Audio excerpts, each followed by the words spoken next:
En esta oportunidad vamos a hablar sobre el uso correcto de la soldadura líquida, también conocida como cemento solvente o cemento disolvente. Pero también antes de eso, quisiéramos concientizar a nuestros amigos instaladores sobre el uso racional del agua. Latinoamérica es una de las regiones más bendecidas, podríamos decirlo así, o más ricas en recursos hídricos del planeta. Sin embargo, los problemas que sufre de escasez y de calidad dejan mucho que desear. Entonces, por eso en esta presentación vamos a concientizarnos todos para hacer un uso racional del agua. A ver, le voy a dar unas cifras, no tanto como alarma, sino como cifras para que nosotros tengamos conciencia de cuál es el problema de nosotros los latinoamericanos. Dice que existen unos 75 millones de latinoamericanos sin acceso a agua limpia. Son el 7% de la población urbana y el 39% de la rural. El 60% de quienes cuentan con conexión domiciliaria carecen de servicio continuo. ¿Qué quiere decir esto? Que me van a dar agua por horas. Y acá se presenta un problema, que cuando a mí me dan agua por horas, en el momento que me quitan el caudal de agua, las tuberías se llenan inmediatamente, automáticamente se llenan de aire. Cuando me vuelven a restablecer el servicio, ese aire va a salir por los medidores, haciéndome un cobro el cual yo no he utilizado esa agua. Ahí ya tenemos un primer problema económico con respecto a esta conexión domiciliaria discontinua. Se dice que hay 116 millones de personas que no tienen acceso a servicios sanitarios. Son el 13% de la población urbana y el 52% de la rural. Solo el 14% de las aguas residuales recibe tratamiento. Se dice que en América Central la cifra es aún inferior, llega al 4%. La tasa de deforestación es del 0.5% y el 74% de los recursos hídricos se utiliza en riego y producción agrícola. Son algunas cifras que tendríamos que tomar en cuenta. Ahora, ¿dónde entra a tallar el instalador, el fontanero, el gafitero, el plomero, el sanitarista, como queramos llamarle aquí en Latinoamérica? Acá, en esta partecita especial. Asid Bishwas, que es un estudioso del tema del agua de la ONU para el tema de Latinoamérica, habla que entre un 40% y un 60% del agua limpia se pierde por problemas. Fíjense, escuchen,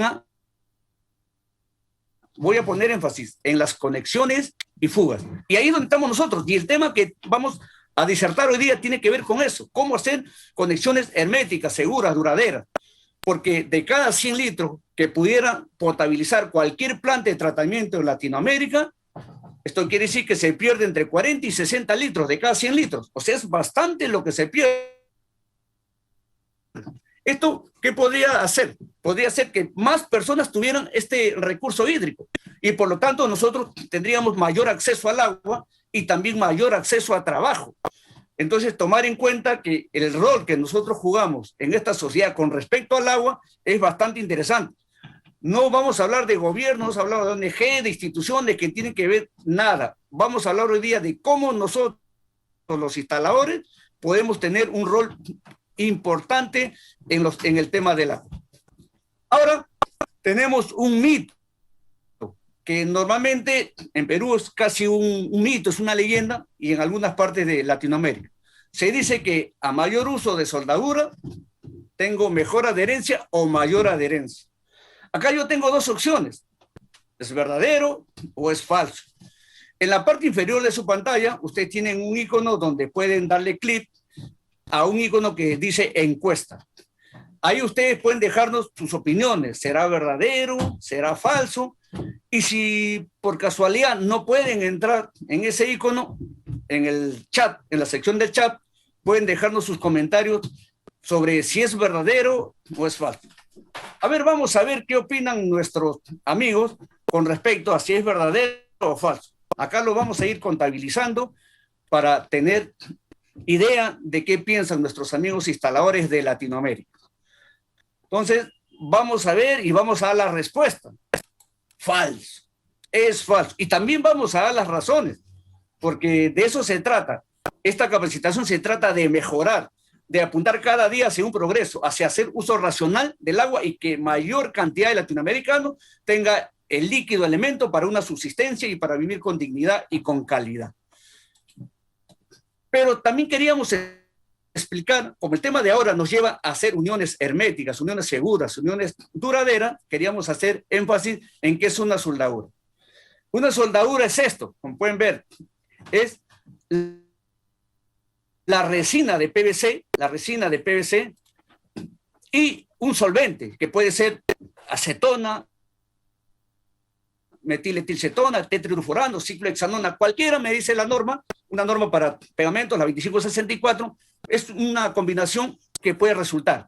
Entonces, cualquiera de eso puede ser. Y como resultado tengo la soldadura o pegamento, como también llamamos acá en Perú. Entonces ya sabemos que es una soldadura, es la unión de un solvente con la resina de PVC con la cual se hacen los accesorios, con la cual se hace el tubo. Entonces, ¿para qué sirven las soldaduras? Aunque la respuesta parece ser obvia, encierra mucho más que esto. Es para unir tuberías y accesorios, unir tubo y tubo, pero de forma segura, hermética y duradera. ¿Hay algún procedimiento para unir tubos y accesorios? Definitivamente que sí lo hay. Y no solamente hay un procedimiento, un protocolo, hay una norma que podríamos decir que hasta es una norma internacional porque la utilizan varios países. Es la ASTM D2855. La Asociación Americana de Pruebas de Materiales ha hecho un protocolo que viene desde el año 70, o sea, hasta la actualidad tiene 51 años. Este protocolo, este procedimiento, es donde me dice paso por paso qué es lo que debo hacer para tener una unión entre tubo y accesorio, entre tubo y tubo, que por lo menos me duren por lo menos 50 años.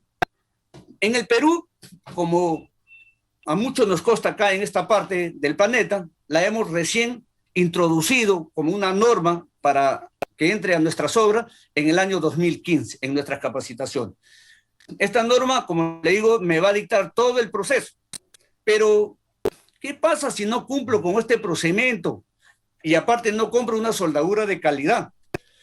Si yo no cumplo con este procedimiento, voy a tener pérdidas económicas. Pónganse a pensar un instalador, un fontanero, un gasfitero, como decimos acá en Perú. Pónganse a pensar que cuando hay una fuga, la fuga no es superficial. Tengo que sacar los aparatos sanitarios, tengo que sacar un inodoro, un lavatorio, tengo que sacar una conexión. Entonces, esto, tengo que romper la mayólica, tengo que cambiar la tubería que se rompió. Todo esto implica pérdidas económicas. Tengo que volver a poner la mayólica y dejar todo como estaba. Estas pérdidas económicas no contabilizan el tiempo y la molestia que puede causar a los usuarios. Por otro lado, tenemos el deterioro de la vivienda y en algunos casos podríamos hablar hasta de colapso de la vivienda. Tenemos también problemas de salud, porque si la conexión que hemos hecho, vamos a suponer, es de desagüe, entonces si tengo agua contaminada de un desagüe, porque todos saben que por un desagüe va agua contaminada, aguas negras, aguas grises, entonces pueden contaminar napa freática o agua subterránea que hay mucha en algunos lugares. Y por otro lado está la parte interesantísima que tiene que ver con nosotros. Si yo no sigo este protocolo, este procedimiento de esta norma, y mis conexiones me ganan una mala fama, una reputación de mal instalador, ¿qué es lo que voy a tener como consecuencia? Ustedes pueden ver acá a una persona que se le puede ver casi como un indigente, y una persona que tiene mala reputación no tiene cartera de clientes, una cartera de clientes que nunca la va a poder explotar. ¿Por qué? Porque no la tiene. Entonces, su nivel de vida, su poder adquisitivo baja y su nivel de vida también. Entonces, estas son las características. Lo primero que tengo que hacer es seleccionar el tipo de soldadura. Es los pasos que me da esta norma americana. La tengo que seleccionar por tres cosas, pero la más importante es por el tamaño del diámetro de la tubería. La norma me habla de tipo regular, que va de media a 2 pulgadas, medium, que va de 2 pulgadas y media a 6, y la heavy, que va de 8 a 12. Entonces, ya yo identifiqué que por lo menos para la parte de nosotros, los fontaneros, los plomeros, los carpinteros, debe ser regular, porque normalmente los diámetros que utilizamos son de media pulgada a 2 pulgadas. Entonces, ya identifiqué lo primero. Y, por cierto, la calidad. Entonces, ya tengo una soldadura regular. El segundo paso, corte el tubo procurando un corte recto, a escuadra. Porque si yo hago un corte que no es escuadra, en la parte final del accesorio, que es donde ajusta el accesorio y donde debe presentar un ajuste, no voy a tener una unión continua. Entonces, pudiera ahí empezar el problema de una fuga. Por otro lado, también se me dice que tengo que acondicionar esta unión. Y me dice que la forma de acondicionar tiene dos tipos de acondicionadores, mecánicos y químicos. El mecánico va a ser la lija. Yo tengo que lijar tanto la parte exterior del tubo como la parte interior de la campana. Es una lija número 180 o más fina. Y también el limpiador químico, que es el solvente. Puede ser cualquier limpiador que haya en el mercado. Por otro lado, tengo el paso 3. Y aquí es donde se derrumba el mito, porque a mayor adherencia o a mayor soldadura, mayor adherencia. Pero acá me dicen el paso exacto. El paso 3 me dice, aplique una capa generosa de soldadura PAPCO en el exterior liso del tubo. No, yo abundantemente en la parte del tubo, en la parte del espigo, como decimos algunos, ya generosamente, o sea, bastante. Y en la campana aplico una capa delgada. Todo lo que yo aplique en el espigo o en el macho, también como decimos acá en Perú, resbala hacia afuera. Y como la soldadura tiene un solvente bastante volátil, se va a volatilizar y va a dejar de afectar al tubo, ya no lo va a ablandar.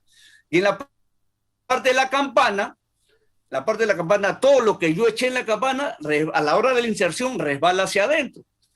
Entonces, ¿qué va a pasar? Va a ser como una lata de pegamento cerrada. Todo el pegamento que resbale adentro va a comenzar a trabajar acá, donde está mi cursor, y va a debilitar a la tubería. Por eso es interesante que sepamos cuándo se echa tanto en el espigo como en la campana. El paso 5 dice, inserte rápidamente y gire un cuarto de vuelta. El cuarto de vuelta es para uniformizar todo el pegamento que echamos en la inserción, ¿ya? Entonces no nos olvidemos de este paso. Y si hay, limpie el exceso de soldadura con un trapo u otro material, dejando un cordón de seguridad. Este también es importante para tener una unión hermética, segura y duradera. El paso 6 dice dejar pasar 5 minutos antes de manipularlo y 2 horas para el curado. O sea, el tiempo de secado o fraguado es el tiempo mínimo después del ensamble de una unión que se requiere antes de manipular la misma. Yo pego, inmediatamente no puedo manipular, tengo que dejarlo por lo menos 5 minutos, como dicen acá el paso 6. Y el tiempo curado, para someterlo, presurizar esa unión, tengo que dejar pasar 2 horas. Esto tiene que ver mucho también con el tiempo, ¿no? La temperatura de cada lugar. Ahora nos vamos a las recomendaciones generales, entre tubo y accesorio, o entre tubo y tubo. Primero, agite el producto antes de aplicarlo. El producto debe estar libre de grumos y sustancias extrañas. No añadir ningún líquido, perderá sus propiedades. Si yo tengo un pegamento espeso, no pienso que le voy a echar el limpiador o el primer y voy a lograr una solución ideal. No, eso se hace en laboratorio y eso lo hacen los fabricantes. La tubería de conexión debe estar limpia y seca. Escuche bien, limpia y seca. O sea, no es que va a llover o no es que no cerró bien la llave y yo voy a estar haciendo conexiones, no. No permita que el agua entre en contacto con la soldadura. Ahora esto ya recomendación, las otras van como para nuestra seguridad. Dice, usar en áreas ventiladas. Siempre voy a tratar de ventilar el área donde yo estoy haciendo mis uniones. ¿Por qué? Porque el solvente puede afectar, lo vamos a respirar, estos vapores que son altamente volátiles, lo vamos a respirar y van a ir en contra de nuestra salud. En áreas reducidas, utilizar ventilación forzada o un respirador para gases. No olvidar, como siempre decimos, los implementos EPP, que son los equipos de protección personal. Y acá le mostramos, esto sí es una muestra sacada real de una obra, en donde el exceso de soldadura ha traído problemas de fuga y ha traído problemas de debilitamiento de la unión, que es precisamente lo que queríamos lograr. O sea, que la unión sea duradera, pero al echarle más pegamento conseguimos exactamente lo contrario. Ahora, cuando terminamos de hacer todas nuestras instalaciones, lo que queremos probar es si nuestro sistema está compacto y nuestro sistema está hermético. Y eso es la prueba hidráulica.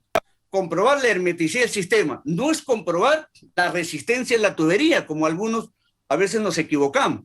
La resistencia y la calidad de la tubería se prueba en laboratorio, en la fábrica de quien me provee. Y en eso PAPCO Wavin está muy interesado en hacer muy buenos tubos. Entonces, la prueba hidráulica, ya saben, es para determinar la hermeticidad del sistema. Acá quería puntualizar algunas cosas. Se dice que la prueba hidráulica debe ser 1.5 veces la presión de diseño o presión de trabajo, como lo afirma esta norma americana.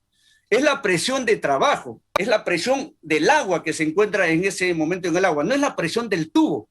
Ojo, tenemos que enfatizar bien este tema, porque si es la presión nominal del tubo, por ejemplo, en el caso de Perú tenemos la tubería clase 10 que soporta 10 bar, y si decimos que es la presión nominal serían 15 bar, y ya estaríamos pasando un precepto de las normas que dicen que por ningún motivo se debería pasar la presión nominal del tubo. Entonces tengamos bien presente y bien en cuenta que es 1.5 veces la presión de diseño, o también conocida como presión de trabajo.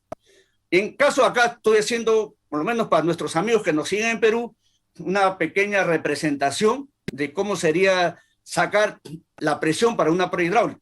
Nuestro Reglamento Nacional de Edificaciones para Perú nos dice que los departamentos no se debería entrar más de 75 libras por pulgada cuadrada de presión.